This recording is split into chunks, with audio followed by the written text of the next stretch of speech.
Hey, welcome back to my microbiome mini-series. Today, I have a question for you. Have you ever left a holiday meal feeling bloated and sluggish and like you need a nap? If this sounds familiar, stay tuned. We are going to talk about an ancient tradition that can help you avoid that and mitigate that this holiday season. If we're meeting for the first time, I'm Dr. Katrina Coulter. I'm an infectious disease specialist, and I focus on microbiome health and teaching you how to take care of your health by taking care of your microbiome. Quick disclaimer, everything I say here is for health information purposes only and not to be taken as medical advice.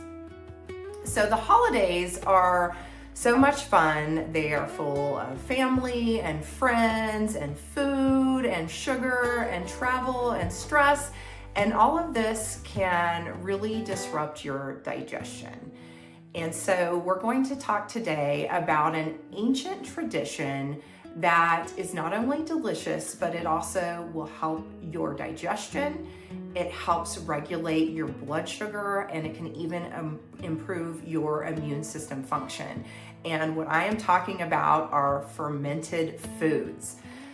So let's get into that. Fermented foods are foods that are changed by beneficial yeast or bacteria into a new product with new bioactive compounds. And so this has been a practice that has been around for thousands of years. And while it may have been done to change some of the flavor profile of foods, the real reason that we did this as humans was for survival. So this was our way of preserving vegetables and dairy and grains through long winters before we had refrigeration. So you may be thinking of some fermented foods that are common in your tradition. Some that come to mind for me are things like yogurt or kefir, which is an Eastern European style of yogurt. It's a little bit more like a smoothie, sauerkraut, kimchi, kombucha, or miso. There's a lot of health benefits that come along with fermenting foods, and that's why these are really going to be the rock stars of your microbiome. So when these fermented foods are changed into these new bioactive compounds, these bioactive compounds work as signaling messengers for our gut. And so another common word for this is a postbiotic, and these have a lot of downstream benefits for our overall functioning and wellness. But today we're going to focus on the fact that the fermented foods will increase the bacterial diversity in your gut. They'll also make the foods and nutrients more bioavailable because they have been digested already, and so you can absorb them much more easily. They also strengthen our gut lining. They decrease our inflammation, and they can even support our immune system functioning, which is crucial because this is also cold and flu season.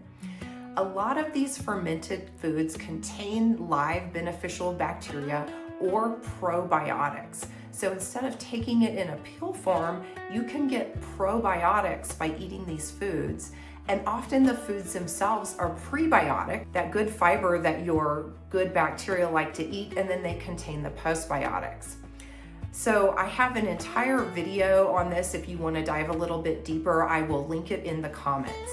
But the big picture to take away is that fermented foods are going to help your body better handle these big, heavy meals by increasing your digestive enzymes. So if you're new to fermented foods, you don't want to start with a huge helping because they will make your stomach a little bit gassy.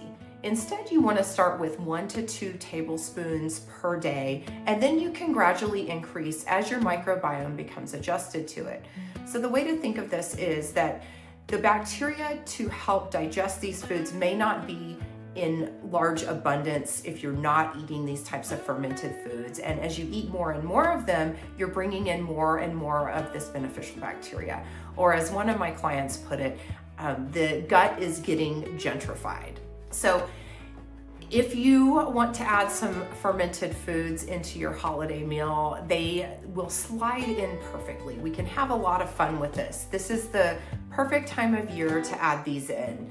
They don't need to be a whole separate dish. These are going to be the condiments or the side dishes that are going to complement and enhance the types of food that you already have in your holiday meal.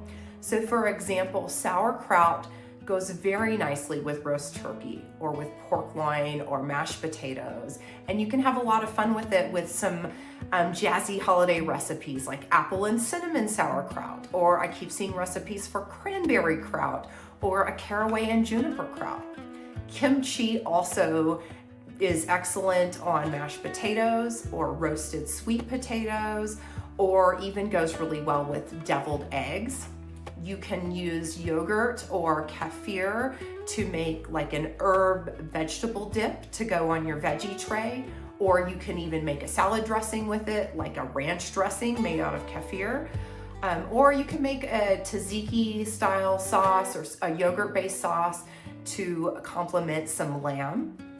You can add some fermented vegetables to your charcuterie board to jazz it up a little bit, or to your veggie tray, or serve them as an appetizer, or you could even have some fermented green beans in your Bloody Mary bar. I'm just giving you all of the options here. Sourdough bread is also a fermented food, and that can be used to make your stuffing, your traditional Thanksgiving stuffing, or you can make a miso gravy, or instead of a cocktail, you could do a kombucha mocktail. So there's tons of options, and fermented foods are really one of the most amazing ancient traditions that really can add some awesome flavor, increase our ability to absorb nutrients and digest, and also support our immune system during this busy, hectic, and lovely holiday season. So I like to think of it as I don't need strict food rules around my eating over the holidays. Instead, I'm going to add in some food helpers, and these are going to be some fermented foods. So if you would like more information or some awesome recipes, come over and sign up for my email list. I'll add the link. I'll also link some other YouTube videos that you might find interesting. And I hope everyone has a wonderful holiday season.